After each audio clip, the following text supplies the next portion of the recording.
Hello students, I am Vinita और आज हम बात करेंगे +1 के फर्स्ट यूनिट के सेकंड चैप्टर बायोलॉजिकल क्लासिफिकेशन के बारे में। स्टार्ट से ही जब से लाइफ स्टार्ट हुई है अर्थ पे, तभी से जो ह्यूमन बीइंग है उसने अपनी फैसिलिटी के लिए, लाइफ को आसान बनाने के लिए और चीज़ों को क्लासिफाई करने की शुरुआत कर दी थी। शुरुआती दिनों में जो लाइफ थी वो काफ़ी आसान थी। ऑर्गेनिज़म को सिर्फ अपने पेट भरने से मतलब था।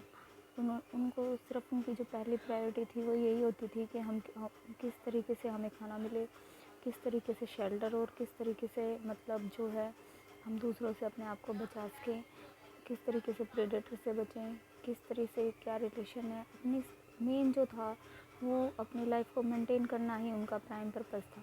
इसलिए वो ऑर्गेनिजम्स को ज़्यादा क्लासीफाई नहीं करते थे। वो सिर्फ ये देखते थे कौन से हमारे खाने योग्य हैं, किनको हम खा सकते हैं, और कौन से जो जानवर है जिनसे हमें बचना पड़ेगा, जिनके लिए हम प्रे हैं, जो हमारे प्रेडेटर हैं, उनसे हम कैसे बचेंगे। जो अर्लियर साइंटिफिक सबसे पहले अटेम्प्ट किया था ऑर्गेनिज्म को क्लासीफाई करने का, वो जो थे उनका नाम था एरिस्टोटल। मैंने आपको पहले भी बताया था, he is the father of zoology and biology, और इन्होंने ही फर्स्ट साइंटिफिक अटेम्प्ट किया था ऑर्गेनिज्म को क्लासीफाई करने का। सभी लिविंग ऑर्गेनिज्म को उन्होंने पहले तो प्लांट और एनिमल में डिवाइड किया था, इसलिए इनको फादर ऑफ बायोलॉजी कहते हैं। और देन इन्होंने एनिमल को दो में डिवाइड किया था, एनीमिया और एनीमिया। एनीमिया के अंदर वो ऑर्गेनिज्म आते हैं जिनके अंदर आरबीसी नहीं होती, और जिनके अंदर आरबीसी होती है उनको एनीमिया ऑर्गेनिज्म कहते हैं। इन्होंने प्लांट्स को भी हर्ब शर्ब और ट्री के अंदर डिवाइड किया था। ठीक है, फिर उसके बाद इनके जो हम बात कर सकते हैं कि इनके बाद जो क्लासिफिकेशन करने की कोशिश करी थी वो करी थी कार्ल लिनियस से। आज के दिन जो है वो 5 किंगडम क्लासिफिकेशन सबसे ज़्यादा फेमस है, लेकिन 5 किंगडम क्लासिफिकेशन एकदम से नहीं आया। पहले 2 किंगडम आया, फिर 3 किंगडम आया, फिर 4 किंगडम आया, और देन 5 किंगडम क्लासिफिकेशन आया। मोस्ट अडेप्टेबल, वैसे तो 6, 7, 8 किंगडम क्लासिफिकेशन भी आ चुके हैं, लेकिन आपके एनसीईआरटी के अकॉर्डिंग जो सबसे ज़्यादा असीबल है, जिसको हम सबसे ज़्यादा यूज़ करते हैं, वो 5 किंगडम क्लासिफिकेशन है। चलिए देख लेते हैं कि किस तरीके से सभी आए।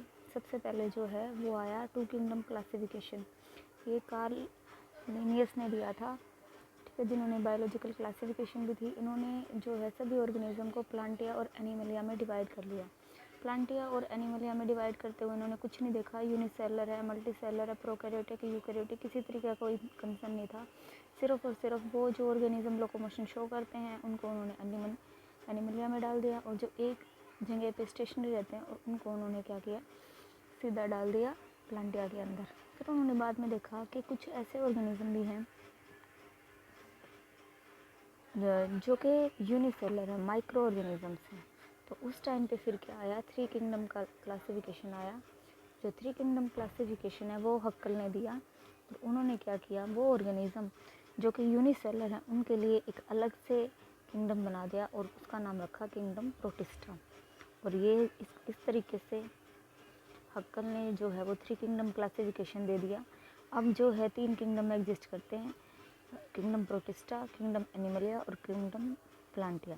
जो किंगडम प्रोटिस्टा है इसके अंदर यूनिसेलर ऑर्गेनिज्म आए, चाहे वो एक्वेटिक भी थे, ठीक है, प्रोकैरियोटिक भी थे, यूकैरियोटिक भी थे। इनमें फंगी, प्रोटोजोआ, एल्गी, बैक्टीरिया और स्लाइम मोल्ड को इंक्लूड किया गया। देन आया 4 किंगडम क्लासिफिकेशन। 4 किंगडम क्लासिफिकेशन जो है वो कोपलैंड ने दिया था। कोपलैंड ने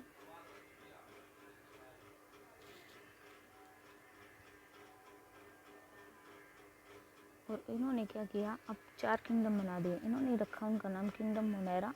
किंगडम मोनेरा अब 4th किंगडम था। अब क्या किया गया, जो किंगडम प्रोटेस्टा था उसके अंदर तो यूकैरियोटिक यूनिसेलर को रख दिया गया, और जो किंगडम मोनेरा था उनके अंदर प्रोकैरियोटिक यूनिसेलर ऑर्गेनिज्म को रख दिया गया। नाउ आज के दिन जो सबसे ज़्यादा फेमस है वो है 5 किंगडम क्लासिफिकेशन। RH विटेकर ने दिया इस 5 किंगडम क्लासिफिकेशन के बारे में, जैसा कि आप पहले भी जानते ही हैं। इसके अंदर किंगडम मोनेरा, प्रोटिस्टा, फंगी, एल्गिया और Plantae. This table is very very IMP कि किस तरीके से ऑर्गेनिजम्स को 5 किंगडम क्लासिफिकेशन में किस बेस पे डाला गया।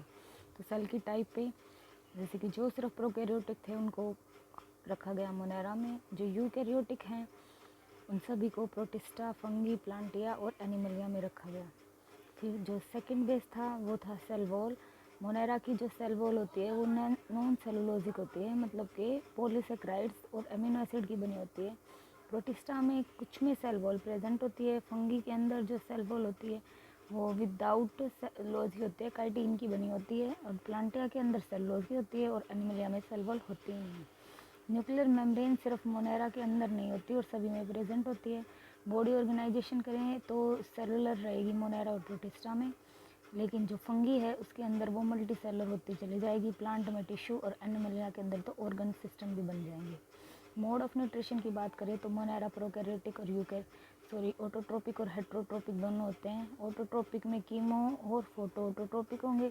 हेट्रोट्रोपिक में सेप्रोफिटिक पर्सन। इसका मतलब मोड ऑफ न्यूट्रिशन की अगर हम बात करें तो सबसे ज़्यादा वैरायटी हमें मोनेरा में ही दिखने को मिल रही है। प्रोटिस्टा में भी ऑटोट्रोपिक और हेट्रोट्रोपिक दोनों ऑर्गेनिज्म मिलेंगे। फंगी के अंदर हेट्रोट्रोपिक, ये वेरी वेरी इंपॉर्टेंट बात है बेटा।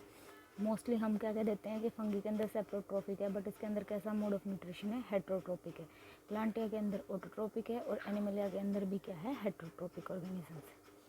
ठीक है, अब आगे देखिए, जो अगर हम एक तरीके से 5 किंगडम क्लासिफिकेशन की बात करें तो जब 5 किंगडम क्लासिफिकेशन आने से पहले जो है बहुत अर्लियर क्लासिफिकेशन जो थी उसमें क्या था, बैक्टीरिया है, ब्लू ग्रीन एल्गी है, फंगी है, मोसिस है, फर्न है, जिम्नोस्पर्म है, एंजियोस्पर्म, इन सभी को एक के अंदर रख दिया था। सिर्फ इनको प्लांटिया के अंदर रख दिया है। सब के अंदर क्या बात कॉमन थी, सिर्फ क्या है, सेल वॉल, अदरवाइज और कुछ भी कॉमन नहीं था। फिर बाद में हमने पाया कि जो प्रोकैरियोटिक बैक्टीरिया है, ब्लू ग्रीन एल्गी है, ये यूकैरियोटिक से तो नहीं मैच करती ना, इनको सेपरेट करो। क्लैडोमोनास है, स्पायरोगायरा है, इनको अलग रखो।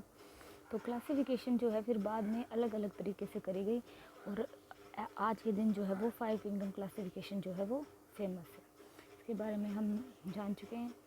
ठीक है, अब हम जो आज हमारा मेन टॉपिक रहेगा वो ये रहेगा कि जो क्लासिफिकेशन है जो कि हमने ऑर्गेनिज्म को डिवाइड कर दिया है वो कर दिया है मोनेरा में, प्रोटिस्टा में, फंगी में। ठीक है, और हायर में हमने प्लांटिया और एनिमलिया। अब हमारे पास 5 किंगडम क्लासिफिकेशन है और हम पहले किंगडम को स्टार्ट करेंगे किंगडम मोनेरा से।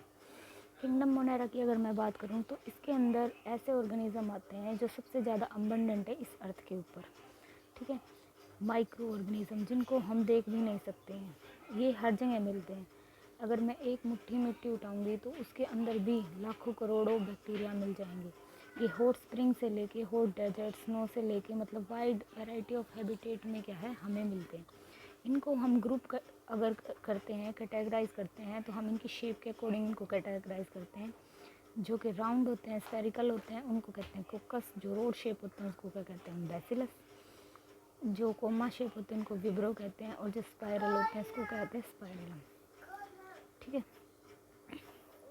आगे देखिए, जो ये बैक्टीरिया है वैसे तो ये बिल्कुल बहुत सिंपल हैं, बहुत स्मॉल साइज़ के हैं। इनका स्ट्रक्चर भी आपको आना चाहिए। इनका और प्रोकैरियोटिक का स्ट्रक्चर क्या है, सेम है, बट इनका जो बिहेवियर है वो बहुत ज़्यादा क्या होता है, कॉम्प्लेक्स होता है। बैक्टीरिया जो है वो most intensive metabolic diversity show करते हैं। ये ऑटोट्रोपिक भी होते हैं, सिंथेसाइज करते हैं अपना फूड। ये हेट्रोट्रोपिक भी होते हैं, इसका मतलब अपना खाना खुद नहीं बनाते। ठीक है, और ये डेड ऑर्गेनिजम्स के ऊपर भी रहते हैं। वैसे तो जो ये बैक्टीरिया है इसके अंदर जितने भी आते हैं इनको 3 में हम डिवाइड कर लेते हैं। वो ऐसा इसलिए क्योंकि बैक्टीरिया जब लाइफ अर्थ के ऊपर स्टार्ट हुई थी तब भी बैक्टीरिया थे, मीन्स क्योंकि तब भी यूनिसेलुलर प्रोकैरियोटिक ऑर्गेनिज्म प्रेजेंट थे। आज भी यूनिसेलुलर प्रोकैरियोटिक ऑर्गेनिज्म प्रेजेंट है। तो जो एंशिएंट टाइम में यूनिसेलुलर प्रोकैरियोटिक ऑर्गेनिज्म थे उनके ग्रुप का नाम हमने क्या लिखा है, आर्ची बैक्टीरिया। और आज के दिन जो ऑर्गेनिज्म अर्थ के ऊपर प्रेजेंट है जो यूनिसेलुलर प्रोकैरियोटिक हैं, जो ट्रू बैक्टीरिया हैं, तो उनका नाम हमने क्या लिखा है, यू बैक्टीरिया। ठीक है, तो हम इनको 2 में डिवाइड करके पढ़ेंगे। सबसे पहले हम पढ़ेंगे आर्ची बैक्टीरिया के बारे में। आर्ची बैक्टीरिया ऐसे ऑर्गेनिज्म होते हैं जो हार्श इन्वायरमेंट के अंदर रहते हैं। जैसे कि अगर वो साल्टी कंडीशन के अंदर रहेंगे तो उनको कहेंगे हेलोफिल्स। जो हॉट स्प्रिंग में रहेंगे उसको हम कहेंगे थर्मोएसिडोफिल्स। और जो मार्शी एरिया में रहेंगे उसको कहते हैं मिथेनोजेंस बैक्टीरिया। ठीक है, एक्सट्रीम कंडीशन में ये रह सकते हैं। और ये एक्सट्रीम कंडीशन में क्यों रह सकते हैं, due to their cell wall composition. Methanogens bacteria ruminant animal के गट में भी प्रेजेंट होते हैं और उसी से वो उनके डंग के थ्रू क्या आ जाते हैं, उनकी बॉडी से बाहर आ जाते हैं। इसीलिए जो डंग है उनसे क्या है, गोबर गैस प्लांट लगाए जाते हैं और गोबर गैस प्रोड्यूस की जाती है। अब हम बात करेंगे यू बैक्टीरिया के बारे में। यू बैक्टीरिया जो होते हैं वो ट्रू बैक्टीरिया होते हैं एक्चुअली, ठीक है। ये सेल वॉल होते हैं, रिजिड इनकी मोटाइल होते हैं, ये फ्लैगेला हो तो यूजुअली ये क्या है, साइनोबैक्टीरिया। इनको हम दो में डिवाइड कर सकते हैं, एक तो होते हैं फोटोसिंथेटिक, एक्चुअल में एक तो ऑटोट्रोपिक होते हैं और एक हेट्रोट्रोपिक होते हैं। जो ऑटोट्रोपिक होते हैं वो अपना खाना खुद बना लेते हैं, तो दो टाइप के होते हैं, या तो वो सन की हेल्प से बनाएंगे, लाइट की हेल्प से, या खुद बनाएंगे। सन की हेल्प से अगर लाइट की हेल्प से बनाते हैं तो इनको हम क्या कहते हैं, फोटोसिंथेटिक ऑटोट्रोपिक। जैसे कि फॉर एग्जांपल साइनोबैक्टीरिया, ये यूनिसेल्युलर कॉलोनिकल और फिलामेंटस होते हैं, फ्रेश वाटर और मैराइन दोनों हो सकते हैं, ठीक है। और अगर इनको बहुत ज़्यादा अमाउंट में सनलाइट और सारा मटेरियल अगर मिलता रहे तो ये इनऑर्गेनिक मटेरियल बनाते रहेंगे और बहुत ज़्यादा अमाउंट में क्या करते हैं, ये फैल जाते हैं, जिसको हम क्या कहते हैं, एल्गल ब्लूम, ठीक है। अब ये डायग्राम देखें, बहुत वेरी वेरी इंपॉर्टेंट डायग्राम। और ये जो डायग्राम दिखा रखा है 2.2, ये दिखा रखा है एक ब्लू ग्रीन एली का नोस्टिक। इसके अंदर जो ये हेट्रोसिस्ट आपने सेल दिख रही है, इस सेल के अंदर नाइट्रोजन फिक्सिंग जो है ये सेल है, ये क्या है, नाइट्रोजन को फिक्स करते हैं, इसीलिए हम इसको क्या कहते हैं, ब्लू ग्रीन एल्गी भी कहते हैं। इसका मतलब जो बैक्टीरिया होते हैं वो क्या है, नाइट्रोजन भी बना सकते हैं और इसीलिए एक केमिकल की हेल्प से भी अपना फूड बना लेते हैं। तो इसका मतलब नाइट्रेट है, नाइट्राइट है, अमोनिया, ये रिलीज़ करते हैं और एटीपी का प्रोडक्शन करते हैं, जिसकी वजह से सल्फ़र, आयरन और फॉस्फोरस साइकिल भी के ऊपर क्या है, मेंटेन रहती हैं। ये सभी ऑटोट्रोपिक ऑर्गेनिजम्स के बारे में।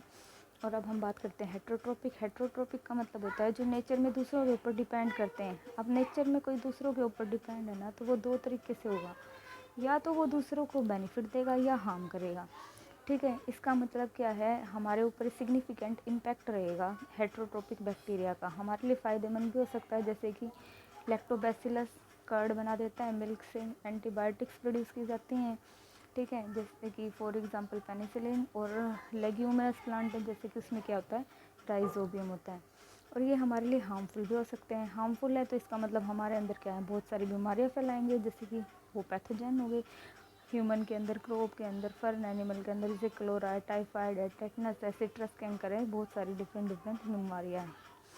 अगर हम इनके रिप्रोडक्शन की बात करें तो ये अलग अलग तरीके से रिप्रोड्यूस करते हैं, ठीक है। मेनली तो ये क्या है, 1 से 2 में डिवाइड हो जाते हैं, जैसे डायग्राम 2.3 में देखो 1 से 2 में डिवाइड हो गया।